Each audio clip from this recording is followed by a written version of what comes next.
So hi guys, welcome back to my channel. मैं हूं आमिर और आज के इस वीडियो में हम आपको बताएंगे कि क्या आप अपने खुद के मोबाइल से, खुद के लैपटॉप से या फिर खुद के टैबलेट से खुद से ही यूपीसीईटी की काउंसलिंग कर सकते हैं, या फिर काउंसलिंग करने के लिए ज़रूरी है कि आप साइबर कैफ़े पे जाएं और साइबर कैफ़े वाले जो भैया हैं उनसे ही करवाएं। तो इसी के बारे में आज के इस वीडियो में हम आपको बताएंगे। ये भी बताएंगे कि अगर आप खुद से करने जा रहे हैं तो कौन कौन सी आपके सामने प्रॉब्लम आ सकते हैं और उनका सलूशन क्या है और आपको कैसे करना चाहिए। जैसा कि जब आपका यूपीसीईटी की काउंसलिंग होती है तो उसको आप दो तरीके से कर सकते हैं, या तो आप मतलब खुद से करें या फिर आप किसी और से करवाएं। किसी और का मतलब है कि साइबर कैफ़े से करवाएं, तो वहाँ पे भी जाके आप करवा सकते हैं, कोई प्रॉब्लम तो नहीं होने वाली है। लेकिन उसमें बहुत सारी ऐसी चीज़ें होंगी जो कि उनको बतानी होगी। जो साइबर कैफ़े वाले भैया हैं ना, उनको आप बताएंगे तभी वो कर पाएंगे, क्योंकि वो मतलब यूपीसीईटी जो आपका होता है एक बहुत बड़ा इंटेंस एग्जाम तो होता नहीं है जेईई मेन की तरह कि इससे बहुत सारे साइबर कैफ़े वाले फैमिलियर होंगे और हर एक ऑप्शन, हर एक चीज़ों के बारे में जानते होंगे और बिना बताए कर ले जाएंगे। नहीं, जो आपका यूपीसीईटी होता है उत्तर प्रदेश का इंटेंस एग्जाम होता है, तो इसके बारे में मतलब बहुत कम ही साइबर कैफ़े वाले होते हैं जो कि जानते भी हैं, तो मतलब करते भी हैं, तो उनको आपको बताना पड़ता है। कई सारे ऑप्शन आपको बताने पड़ेंगे उनको, तभी वो कर पाएंगे, नहीं तो उनको वो भी नहीं कर पाएंगे। करते भी हैं तो गलत कर देते हैं अगर आप खुद से करते हैं तो। देखिए, दो कंडीशन होती है। सबसे पहले तो आप जान लीजिए कि अगर आपने इससे पहले कोई ऐसा काम किया हुआ है, मतलब आप मतलब फैमिलियर हैं मोबाइल से, लैपटॉप से, टैबलेट से, इंटरनेट से और फॉर्म भरने से रिलेटेड आप मतलब आपने कोई काम किया हुआ है, ये सभी चीज़ें अगर आप फैमिलियर हैं इससे ऑलरेडी, ये सभी चीज़ें आपने की हुई हैं, आपको कोई प्रॉब्लम नहीं होती है, आप कर ले जाते हैं, आपको कोई प्रॉब्लम नहीं होती है, तो आप चाहें तो खुद के मोबाइल से, खुद के टैबलेट से, खुद के लैपटॉप से आप चाहें तो घर बैठे बैठे यूपीसीईटी की काउंसलिंग कर सकते हैं। इसमें आपको कोई प्रॉब्लम नहीं आने वाली है। अगर आएगी भी तो उसका सोल्यूशन आपके पास होगा। और वहीं पे अगर आपने इससे रिलेटेड कोई काम नहीं किया हुआ है तो आप बेशक जा सकते हैं, साइबर कैफ़े वाले भैया से करवा सकते हैं।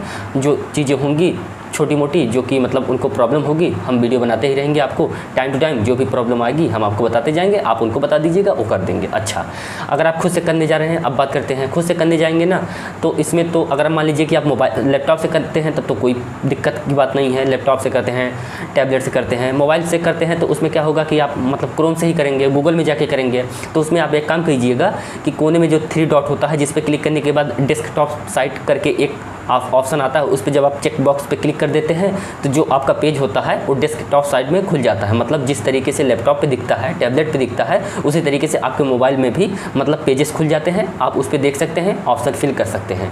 तो ये हो गया, मान आपको इस तरीके से करना है।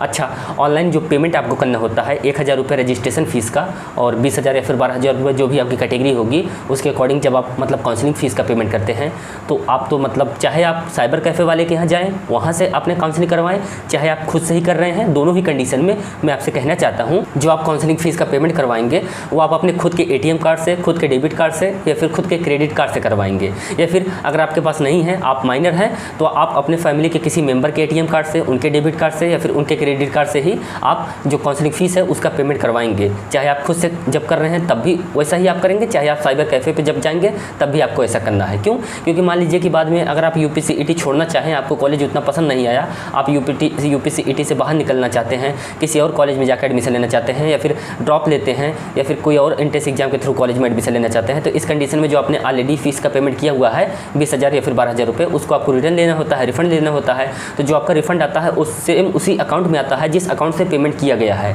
तो इस कंडीशन में अगर आप अपने ही अकाउंट से पेमेंट करवाएंगे तो आप ही के अकाउंट में आ जाएगा, तो आपको कोई झमेला नहीं होगा। मान लीजिए कि साइबर कैफ़े वाला अपने अकाउंट से करता है तो उसमें प्रॉब्लम हो जाती है कभी कभी। मान लीजिए कभी कभी वो लोग भी फ्रॉड कर जाते हैं, उनके अकाउंट में आ जाता है तो आपको मतलब थोड़ा देने में हिचकिचाते हैं या फिर बोलते हैं कि नहीं आया है, कभी कभी दिक्कत हो जाती है। तो इसलिए आपको कोई दिक्कत ना हो इसलिए हम आपको बता रहे हैं। दूसरा मतलब प्रॉब्लम ये हो सकता है आपका मतलब जो डॉक्यूमेंट अपलोड करने से रिलेटेड, मतलब इसमें आपको डॉक्यूमेंट अपलोड करना होता है, उसको वेरीफाई कराना होता है। तो डॉक्यूमेंट अपलोड आप कैसे करेंगे? सबसे पहले तो उसका मतलब आप डॉक्यूमेंट स्कैन करेंगे। तो वहाँ पे जब साइबर कैफ़े पे जाते हैं तो वहाँ पे उन लोग बड़ी बड़ी मशीनें रखते हैं, वहाँ से स्कैन करके उसको क्रॉप करके उसका इमेज जो भी होता है उसको अपलोड कर देते हैं। लेकिन मान लीजिए कि आप नहीं जा रहे हैं, आप खुद पे ही घर पे ही कर रहे हैं, तो उस कंडीशन में क्या होगा? उस कंडीशन में कई सारे ऐप्स आते हैं जिसके बारे में तो शायद आपको पता ही होगा। कैम स्कैनर हो गया, वो तो शायद बैन हो गया था, अगर अभी भी एग्जिस्ट करता है प्ले स्टोर पे तो आप उसको डाउनलोड कर सकते हैं, क्योंकि मैंने तो उसको डाउनलोड किया हुआ था, अभी भी मेरे मोबाइल में है, चलता है, अच्छे से बन जाता है। PDF वगैरह या फिर डॉक्यूमेंट स्कैन करके अच्छे से हो जाता है। या फिर PDF से रिलेटेड या फिर डॉक्यूमेंट से रिलेटेड अगर कोई और ऐप है जिसके बारे में आप ऑलरेडी जानते हैं, या फिर आप यूट्यूब पर सर्च कर लीजिए, तमाम वहाँ पर स्कैन करने वाला ऐप आता आता है। तो आप एक काम करेंगे, जो जो डॉक्यूमेंट आपको अपलोड करने हैं, जो जो डॉक्यूमेंट आपके कैटेगरी के अकॉर्डिंग, आपके कोर्स के अकॉर्डिंग लगता है, तो उसको सबसे पहले तो आप उसका फ़ोटो खींचेंगे। खींचने के बाद उसको क्रॉप करेंगे, स्कैन करेंगे। ये सभी चीज़ें उस ऐप में फीचर्स दिए हुए होते हैं, वहाँ से आप मतलब चीज़ें कर सकते हैं। और उसके बाद जैसे जैसे जिस ऑप्शन पे जो सा डॉक्यूमेंट मांगता जाएगा, आप उसको अपलोड करते जाएंगे। आपको देखना है कि क्या आप इन सभी चीज़ों में इंटरेस्टेड हैं या नहीं हैं, क्या आपने ऐसा काम ऑलरेडी किया हुआ है या नहीं किया हुआ है, क्या आप इन सभी चीज़ों से फेमिलियर हैं या नहीं हैं। अगर इन सभी चीज़ों से फेमिलियर हैं तो आप बेशक खुद से कर सकते हैं, और नहीं है तो फिर मजबूरी है कि आपको साइबर कैफ़े वाले भैया के यहाँ जाना होगा। अगर आप इन सभी चीज़ों में टेक्निकल नॉलेज में, इन सभी चीज़ों में इतना नहीं फंसना चाहते हैं, डायरेक्ट आप सोचते हैं पैसे दे देंगे जाके वो कर देगा, तो फिर आप जाइए कर लीजिए, क्या दिक्कत है।